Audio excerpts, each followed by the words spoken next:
여러분 안녕하세요, 캡틴 데이빗입니다. 여러분, 저는 많은 분들의 살을 빼드리고 있고요, 진짜 마지막 다이어트가 되기 위해 탈 다이어트를 도와드리는 프로젝트를 운영하고 있습니다. 지금 마감됐을 텐데요, 혹시 가서 후기를 한번 살펴보시고 향후 매달 모집하니까 이 정도 때는 한번 참여해보고 싶다 하시는 분들은 미리 신청하셔도 되고, 대기 신청도 있으니까 한번 가셔서 많은 후기들을 보면서 한번 알아보시길 바랍니다. 오늘은요, 왜 살이 찌는가, 우리의 살이 찌는 진짜 원인은 무엇인가에 대해서 한번 알아볼 거고요. 많은 분들이 넘쳐나는 다이어트 홍수 속에서 우왕좌왕됩니다. 그러나 이 사실 한 가지만 확실히 깨우치면 여러분들이 빨리 다이어트를 끝내고 정상 체중으로 정상적인 건강 상태를 가지고 살아갈 수 있습니다. 그 원포인트를 오늘 알려드릴 거고요. 오늘 영상 끝까지 한번 잘 시청하시면 다이어트와 건강에 있어서 굉장히 중요한 관점 한 가지를 얻으실 수 있으실 것입니다. 잘 한번 들어보세요. 요즘 보니까 갑자기 살이 찌신 분들이 정말 많습니다. 너무 바쁘게 지내다 보니까 살이 확 찌셨나요? 아니면 식욕 조절이 너무 안 되시나요? 하루에 한 번 이상 폭식하는 습관이 생기셨나요? 2, 3kg 찐 건 괜찮아, 지금 또 휴가 기간이고 좀 바쁘니까 다음 달부터 좀 조절해 봐야지 했는데 10kg, 20kg가 찌진 않으셨나요? 막상 다이어트를 시작하려니까 쉽지 않으시죠? 자꾸 미루게 되고 금방 포기하게 됩니다. 왜냐하면 우리가 외면하는 진짜 원인이 한 가지 있기 때문입니다. 그거에 대해서 한번 살펴볼게요. 현대사회에서는요, 전 연령대 남녀노소 불문하고 약 20, 30년 동안 체중이 가파르게 증가하였습니다. 전체적인 현상입니다. 전체적으로 살이 쪘어요. 이건 부인할 수가 없습니다. 살이 빠진 사람 거의 없습니다. 그냥 안 찌는 체질, 아니면 그냥 운이 좋게 좋은 생활을 하게 돼서 정상 체중으로 유지가 된 사람이 있는 것이지, 전체적으로는 다 살이 쪘습니다. 그리고 그중 더 많이 증가한 사람들이 있습니다. 그게 나일 수도 있고요. 그리고 과체중일수록, 가파르게 증가할수록 적당히 체중이 증가하는 사람보다 훨씬 더 빠르게 증가합니다. 더 많이 빠르게 증가하게 됩니다. 이건 참 불공평하죠. 빈익빈 부익부, 그러니까 과체중인 사람들은요 더 빨리 과체중이 되고, 저체중인 사람들은 더 쉽게 유지를 하게 됩니다. 그러니 하루라도 빨리 체중이 많이 찌지 않았을 때 빨리 되잡는 게 필요합니다. 그리고 과체중이신 분들은 이미 많은 다이어트에 시도하신 분, 그리고 이미 과체중이신 분들 중에서는 수많은 다이어트들을 시도하고 실패하신 경험이 있으신 분들이 너무나도 많습니다. 그 이유는요, 그분들이 했던 다이어트 대부분은 본질적인 것, 원인을 잡지 않고 튀어나온 살만을 걷어내려는 그런 방식의 다이어트를 시도하셨기 때문입니다. 그리고 시중에 많은 다이어트들이요, 그냥 살만 어떻게든 덜어내주는 방식으로 단기간에 많은 살을 빼줄 수 있다는 식의 다이어트 방식을 고수하고 있는데요, 그렇게 해야 팔리기 때문입니다. 본질적인 것을 잡아주려고 하면요, 많은 분들이 그 다이어트는 재미없어하고 참여하려고 하지 않습니다. 그러나 여러분, 결국에는 살을 빼야 다이어트에 성공하는 것입니다. 재미 여부를 두지 마세요. 그런데 과체중일수록 그런 다이어트에 더 눈길이 가고 결제를 하고 시간을 쏟는 게 현실입니다. 그 결과 더 많은 체중을 겪게 되는 건 안 봐도 뻔하고요. 그래서 보통 원인을 잡지 않으므로 단기간으로 살이 빠져도 요요가 오기 쉽고요. 대부분의 그 방식들은 보조제를 먹거나 약을 먹거나 운동을 너무 과하게 하거나 해서 순간적인 자극적인 방법으로 살을 빼는 극단적인 방법인 경우가 많습니다. 그래서 많은 분들의 이런 살이 찌는 이유가 그런 다이어트 시도와 연관도 있고, 그런데 단순하게 또 주변에 이 음식이 너무 많아졌기 때문에 라고만 생각하는 사람들도 있고요. 그리고 내 의지, 내 자존감이 낮아졌기 때문에 라고 생각하시는 분들이 많습니다. 그러니까 이건 어쩔 수 없는 문제야 라고 생각하는 분들이 너무 많다는 거죠. 그런 분들일수록 아까 얘기했던 수많은 다이어트에 노출되고 수많은 상업적 다이어트, 의료 체계에 희생이 되시는 분들도 굉장히 많습니다. 그 희생이라는 뜻은 그냥 내 의지 탓만 한다는 거예요. 나는 너에게 이 다이어트 플랜을 제공했는데, 그 제품을 제공했는데 이거 못하는 건 너 의지 탓이야, 이렇게 얘기하면은 안 되죠. 그래서 다이어트 원인을 어디에서 찾느냐가 굉장히 중요합니다. 의지와 자존감 문제로만 찾으면 내가 할 수 없는 거구나 생각하고 자꾸 다른 것에 손을 벌린다는 것이죠. 그래서 제가 생각하는 다이어트, 그리고 전반적으로 살이 많이 찌는 원인은 특정한 음식에 있습니다. 이거를 되게 당연하다고 생각하실 수 있는데요. 이게 이제 너무 당연해가지고 이 문제는 생각을 안 하는 분들이 정말 많은 것 같아요. 그래서 내 의지의 문제가 아니라 마약 같은 특정 음식에 진짜 원인이 있습니다. 그래서 우선 살의 원인은 제가 생각하기로는 과식이 있고요. 그리고 자주라는 게 있습니다. 빈도. 이 두 가지가 결합이 된 상태가 이제 살로 진짜 살의 원인이 됩니다. 그래서 여러분들이 이 특정 음식, 자주 접하는 특정 음식, 과식하게 되는 특정 음식, 이거를 내가 왜 자주 접하게 되는지를 한번 생각해 보셔야 됩니다. 아니 당연히 맛있는 음식이니까 자주 접하는 거 아니야? 라고 이야기하는 것은 아니 당연히 마약 성분이 우리 기분을 좋게 해주니까 자주 접하게 되는 거 아니야? 이렇게 얘기하는 거랑 똑같습니다. 마약도요, 자주 접하게 되는 직종, 사회 지위들이 있고요. 그렇게 되면은 좀 더 마약 중독의 확률이 훨씬 더 올라가는 것이죠. 근데 특정한 음식도 똑같습니다. 우리가 그 환경을 조정할 줄 알아야 돼요.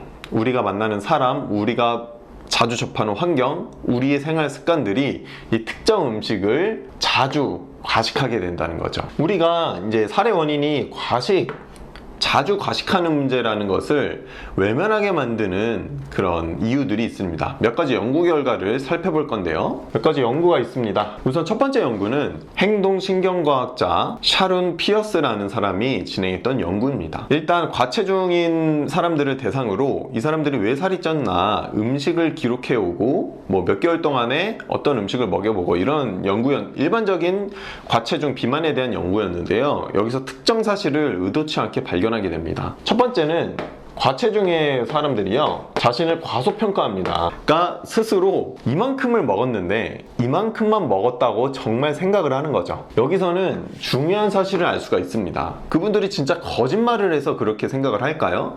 아닙니다. 의식하지 않고 무의식에 섭취가 많았다는 것입니다. 그러니까 내가 의식하지도 않은 상태에서 과식을 하게 된다는 거예요. 그 의미는 무엇이냐? 그 음식을 먹을 때 우리의 뇌가 엄청나게 각성되어 있다는 뜻입니다. 거기에 대한 특정으로는 아까 말씀드렸던 특정한 음식이 있고요. 우리의 뇌를 마비시키는 그것과 플러스 TV를 보면서 식사를 한다든가, 이 두 가지가 결합되면 엄청난 폭식이 가능하다는 것이죠. 그런데 그 특정한 음식만 아니면 이 형태가 사라진다고 합니다. 특정한 음식만 아니면 우리가 식사에 집중하게 되고 금방 배가 불러온다는 것이죠. 그래서 의식 섭취하는 비율이 많을수록 과체중일 확률이 현저히 적다는 거죠. 여러분들이 그냥 배란간 갑자기 일주일 동안 먹은 것을 다 적어보라고 하면 그 종류는 기억할 수는 있어요. 어떤 메뉴를 먹었고 기억할 수는 있는데 얼마나 많은 양을 자주 먹었는지는 생각보다 알기가 쉽지 않습니다. 바로 무의식 섭취, 무의식 식사 섭취가 너무 많았기 때문입니다. 그리고 이 연구 중 두 번째로 이제 나온 사실은요, 이것도 의도치 않게 알게 됐다고 합니다. 과체중인 사람들이 에너지 연소량이 더 많았다는 거예요. 그래서 이제 살이 많아지면서 이 많은 살을 가지고 살아가기 위해서 에너지 연소량이 더 많아진 것도 있고요. 애초에 과체중인 사람이 기초대사량이 더 높았다, 이 말입니다. 이 말은 무슨 말이냐면 체질 탓하지 말라는 거예요. 내 기초대사량이 낮아서 조금만 먹어도 나는 살쪄가 아니라 내 기초대사량이 낮지 않은데도 무의식의 섭취, 너무 자주 너무 많이 먹었기 때문에 살이 쪘다는 이야기입니다. 이게 너무 당연하게 들리시는데 이 사실을 정확히 인지를 해야만 다이어트 중 오는 여러 가지 합리화, 포기를 안 할 수가 있습니다. 왜냐하면 우리는 체질 탓하면서 난 조금만 먹어도 살찌는 몸이야 하면서 운동과 식사 조절을 하루 이틀 못 넘기는 사람이 정말 많거든요. 그래서 우리의 체력, 기초대사량, 근육량을 왜 키워야 되냐고 질문을 해보면 당연히 근육량이 많아야 기초대사량이 올라가서 많이 먹어도 살이 안 찌는 몸이 되죠 라고 대답을 하는데, 정말 반은 맞고 반은 틀린 얘기인데 사실 과체중인 사람의 입장에서는 전혀 필요가 없는 얘기입니다. 이미 과체중인 사람은 저체중인 사람보다 기초대사량이 높다니까요. 에너지 대사량과 연소율이 훨씬 높다고 이 연구에서 결과가 나왔습니다. 그래서 이 기초대사량보다는 우리가 특정 음식을 많이 섭취하게 되면서 몸이 나빠지는 것입니다. 그래서 특정한 음식을 마주칠 일을 어떻게 줄이는 것이 가장 큰 관건일 것 같아요. 그래서 오늘 이야기에서 가장 중요한 것은요, 이 이야기입니다. 당연한 이야기. 당연한 이야기와 뻔한 이야기가 옳은 이야기일 경우가 많다. 휘황찬란하게 이상한 소리 하는 사람들의 얘기를 듣지 말고요, 당연한 이야기, 뻔한 이야기 하는 사람들의 이야기를 들으세요. 거기에 진짜 다이어트의 끝이 있습니다. 여러분들이 탈 다이어트를 하려면요, 뻔한 이야기, 당연한 이야기를 나에게 잘 해주는 사람에게 찾아가세요. 그게 다이어트 안에서는 옳은 이야기인 경우가 정말 많습니다. 복잡하게 생각할 거 없고요. 여러분, 과식을 일으키는 음식들의 대부분은 초가공 식품들입니다. 거기에는 설탕, 지방, 소금이 굉장히 많이 때려박혀 있고요. 그리고 그 음식 자체가 거의 100% 초가공이기 때문에 우리 몸에 애초에 맞지 않나요. 근데 우리의 뇌는 너무나도 그 음식에 중독되게 돼 있습니다. 그래서 그 음식을 먹을 때는 뇌가 마비되고요. 아까 말씀드렸죠, 의식도 안 하고 많이 먹게 된다고요. 그래서 그런 음식을 일단 감량기에는 좀 피해야 됩니다. 그리고 그 빈도를 줄여야 돼요. 아무리 저체중, 아무리 정상체중, 건강한 사람들도요, 초가공 식품들을 빈도 있게 먹게 되면 살이 찝니다. 저도 경험을 했고요. 아무리 체질, 기초대사량이 높은 사람들도 초가공 식품들을 입에 달고 살면은 살이 찔 수밖에 없습니다. 그건 너무 당연한, 뻔한 이야기 같지만 진짜입니다. 그러니까 여러분들도 일단은 초가공 식품들을 줄이세요. 그리고 그 식품들을 자연식품으로 좀 대체를 하세요. 자연식품들이 별게 아닙니다, 여러분. 한두 번의 가공만 거친 음식을 드세요. 예를 들면 한식을 먹는다 칠게요. 흰쌀밥도 괜찮습니다. 흰쌀밥에 시금치 반찬 이만큼, 콩나물 반찬 이만큼, 그리고 김치 이만큼, 그렇게 3찬으로 한번 드셔보세요. 다이어트 식단 치고는 맛있는 식단입니다, 여러분. 그게 저는 우리가 현실적으로 할 수 있는 가장 가능한 자연식품 식단이라고 생각합니다. 한식. 그리고 공복 시간을 꼭 두시고요. 그런 식사로 대체를 해야 됩니다. 그러면 그 음식은 과식을 하기가 힘들어요. 초가공 식품보다는. 그렇게 습관을 바꿔나가게 되면은 우리 체중이 줄어들게 됩니다.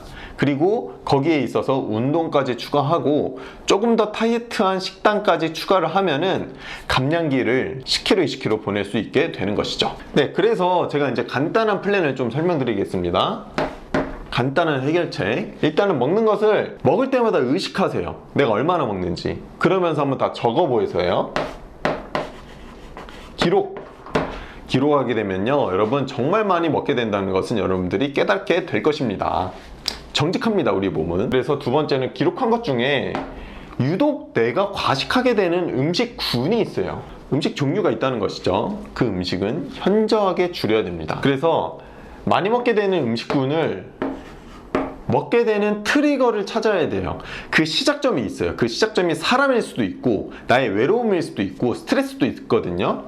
그러면요, 여러분, 그 트리거에 한번 집중해 보는 거예요. 이게 엄청난 문제가 아닐 경우가 정말 많아요. 어떤 모임에 어떤 사람의 약속을 거절하지 못해서 일주일에 두세 번씩 초가공식품들을 폭식한다. 이런 경우가 정말 많습니다. 그거 거절을 일단 내 몸을 위해서 해보는 거거든요. 막상 거절 같은 거를 해보면 아무것도 아니에요. 그래서 이 트리거를 명확하게 파악하는 게 중요합니다. 그리고 네 번째는 이 트리거를 줄여보는 거예요. 그 트리거를 파악하고 진짜 줄여보면은 진짜 그 과식을 일으키는 초가공식품들을 접할 기회가 적어져요. 이것도 너무 뻔한 이야기인가요? 당연한 이야기, 뻔한 이야기?